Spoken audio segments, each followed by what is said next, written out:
नमस्कार दोस्तों, आज हम फिर से उपस्थित हैं आपके सामने। श्योर सक्सेस चैनल की तरफ से आपका हार्दिक स्वागत है।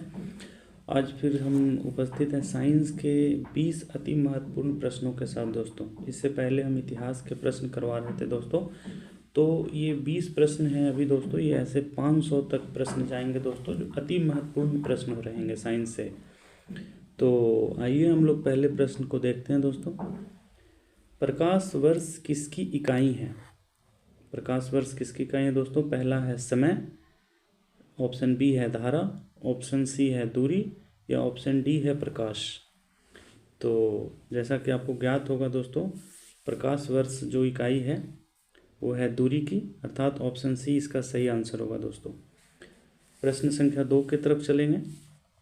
इस ल्यूमेन किसका मात्रक है? प्रश्न संख्या 2 दोस्तों, ल्यूमेन किसका मात्रक है? ऑप्शन ए ज्योति तीव्रता, ऑप्शन बी ज्योति फ्लक्स, ऑप्शन सी उपरोक्त दोनों, या ऑप्शन सी डी इनमें से कोई नहीं। तो बताएं दोस्तों, इसका सही आंसर हो जाएगा ऑप्शन बी ज्योति फ्लक्स। ज्योति फ्लक्स है दोस्तों ल्यूमेन जो है मात्रक। प्रश्न 3 देखते हैं दोस्तों। रेडियो एक्टिवता का मापन किसके द्वारा किया जाता है? Option A calorimeter, option B polarimeter, option C GM counter, या ऑप्शन डी हेनरी मीटर।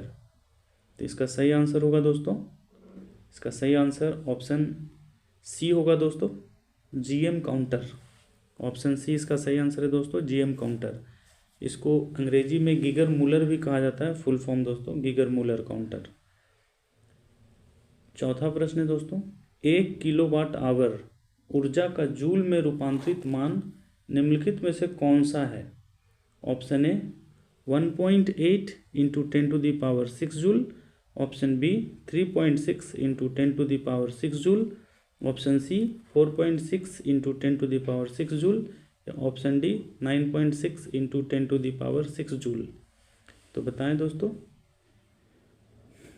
इसका सही ऑप्शन है दोस्तों ऑप्शन बी 3.6 इंटू 10⁻6 जूल। पांचवा प्रश्न देखते हैं दोस्तों। एक प्रकाश वर्ष किसके बराबर होता है? जैसा कि आपको ज्ञात है दोस्तों, प्रकाश वर्ष दूरी का मात्रक है। तो एक प्रकाश वर्ष कितने मीटर दूरी के बराबर होता है? Option A 9.46 into 10⁻15 metre, option B 1.45 into 10⁻12 metre, option C 4.65 into 10⁻10 metre, या ऑप्शन डी 9.03 इंटू 10⁻12 मीटर। तो इसका सही आंसर है दोस्तों ऑप्शन ए 9.46 इंटू 10⁻15। छठा प्रश्न दोस्तों, किसी वस्तु की अंतिम स्थिति तथा प्रारंभिक स्थिति के बीच की न्यूनतम दूरी को क्या कहते हैं? ऑप्शन ए है संवेग, ऑप्शन बी वेग, ऑप्शन सी चाल, या ऑप्शन डी विस्थापन। न्यूनतम दूरी पूछ रहा है दोस्तों प्रारंभिक स्थिति और अंतिम स्थिति के बीच। तो इसका सही ऑप्शन हो जाएगा ऑप्शन डी विस्थापन। सातवां प्रश्न देखते हैं दोस्तों। न्यूटन के पहले नियम को कहा जाता है? ऑप्शन ए संवेग का नियम, ऑप्शन बी ऊर्जा का नियम, ऑप्शन सी जड़त्व का नियम, या ऑप्शन डी आघूर्ण का नियम। न्यूटन के पहले नियम को क्या कहा जाता है दोस्तों? इसका सही आंसर हो जाएगा दोस्तों ऑप्शन सी जड़त्व का नियम। जैसा कि आपको ज्ञात होगा, न्यूटन के प्रथम नियम कहते हैं कि जो वस्तु जिस स्थिति में रहती है उसी स्थिति में रहना चाहती है दोस्तों। तो जड़त्व का नियम ही इसका सही आंसर होगा ऑप्शन सी, सातवां प्रश्न। आठवां प्रश्न देखते हैं दोस्तों। निम्नलिखित में से कौन न्यूटन गति के तृतीय नियम से संबंधित नहीं है? अब तृतीय गति नियम से संबंधित नहीं है दोस्तों ये। ऑप्शन ए रॉकेट का आगे बढ़ना, ऑप्शन बी पानी में ब्रश का टेढ़ा दिखाई देना, ऑप्शन सी ऊंचाई से कूदने पर चोट लगना, या ऑप्शन डी बंदूक से गोली छोड़ते समय पीछे की ओर झटका लगना। तो दोस्तों, जैसा कि आपको ज्ञात होगा, न्यूटन का तृतीय गति नियम कहता है क्रिया और प्रतिक्रिया बराबर एवं विपरीत दिशा में होते हैं। तो सभी ऑप्शंस में दोस्तों दिखेगा तृतीय गति नियम ऑप्शन बी को छोड़कर, पानी में ब्रश का टेढ़ा दिखाई देना, जो कि अपवर्तन के नियम है दोस्तों। नौवां प्रश्न, एनीमोमीटर से निम्नलिखित में से किसका मापन किया जाता है? मापन मीटर से संबंधित एक प्रश्न दिख ही जाता है दोस्तों किसी भी प्रश्न में। तो पहला ऑप्शन है ऑप्शन ए पानी के बहाव की गति का, ऑप्शन बी पवन वेग का, ऑप्शन सी प्रकाश की तीव्रता का, या ऑप्शन डी पानी के गहराई का सही आंसर है दोस्तों ऑप्शन बी पवन वेग। 10वां प्रश्न देखते हैं दोस्तों, दूध को मथने पर क्रीम अलग हो जाती है, इसका कारण क्या है? ऑप्शन ए अभिकेंद्र बल, ऑप्शन बी अपकेंद्र बल, ऑप्शन सी गुरुत्वाकर्षण बल, या ऑप्शन डी घर्षण बल। तो बताएं दोस्तों, दूध से मक्खन, इसका ऑप्शन बी सही आंसर है दोस्तों अपकेंद्र बल, जिसको सेंट्रीफ्यूगल फोर्स भी कहते हैं। 11वां प्रश्न दोस्तों, 1 नैनोमीटर होता है। Option A 10⁻⁻9 metre, option B 10⁻⁻7 metre, option C 10⁻⁻12 metre, या ऑप्शन डी 10⁻⁻6 मीटर। तो जैसा कि नाम से क्या आता है दोस्तों नैनो, तो 10⁻⁹ मीटर सही आंसर ए। 12वां प्रश्न देखते हैं दोस्तों, निम्नलिखित में से किस राशि की मात्रक नहीं है? ऑप्शन ए प्रतिबल, ऑप्शन बी बल, ऑप्शन सी विकृति, या ऑप्शन डी दाब। इसका सही आंसर देखें दोस्तों, इसका सही आंसर हो जाएगा ऑप्शन सी विकृति। विकृति का कोई मात्रक नहीं होता है दोस्तों। तो प्रश्न संख्या 13 देखते हैं, किसी गतिमान वस्तु के द्रव्यमान तथा वेग के गुणनफल को उस वस्तु का क्या कहते हैं या क्या कहलाता है? द्रव्यमान तथा वेग के गुणनफल को, ऑप्शन ए आवेग, ऑप्शन बी संवेग, ऑप्शन सी दाब, या ऑप्शन डी त्वरण। तो बताएं दोस्तों, जैसा कि आपको ज्ञात होगा P = mv होता है दोस्तों, मास इंटू एक्सेलरेशन, अर्थात संवेग, ऑप्शन बी सही आंसर। 14वां प्रश्न देखते हैं दोस्तों, निम्नलिखित में से कौन स्थितिज ऊर्जा के उदाहरण हैं?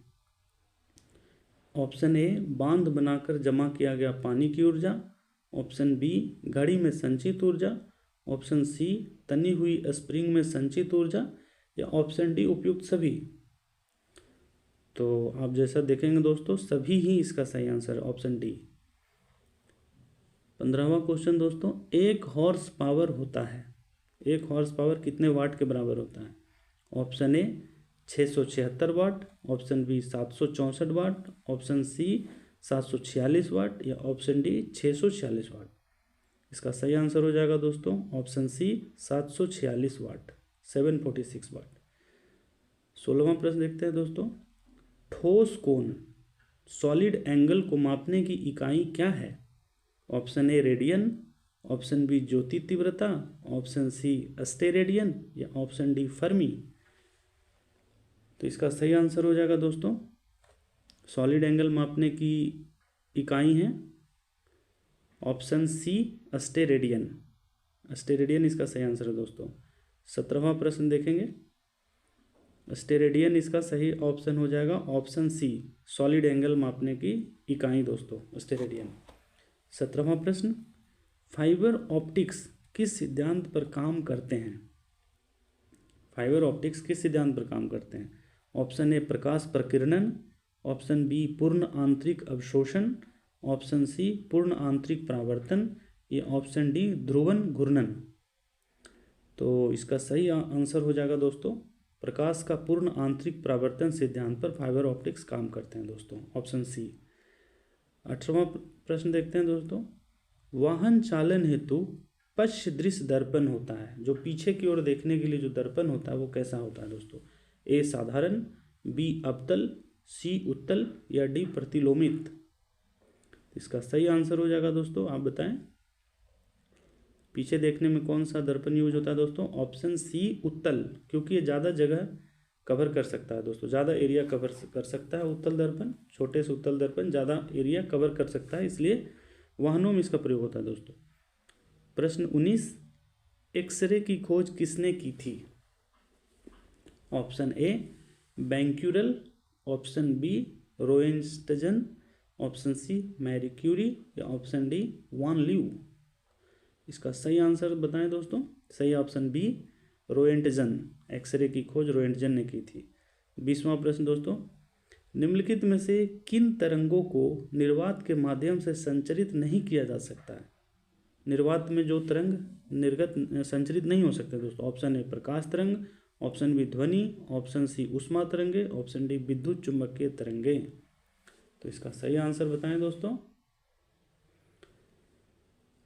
निर्वात में ध्वनि तरंगे नहीं जा सकते हैं दोस्तों, इसलिए ऑप्शन बी इसका सही आंसर होगा दोस्तों। ध्वनि तरंगे निर्वात में संचरित नहीं की जा सकती दोस्तों। तो ये आज के 20 प्रश्न हैं दोस्तों। थैंक्स देखने के लिए। अगर जो नए हैं दोस्तों तो चैनल को लाइक, शेयर और सब्सक्राइब कर दें। इस तरह के वीडियो आते रहेंगे दोस्तों, 20-20 प्रश्न करके। अभी हिस्ट्री के भी प्रश्न किए हैं दोस्तों और ये साइंस के हैं। तो बहुत बहुत धन्यवाद दोस्तों, थैंक यू।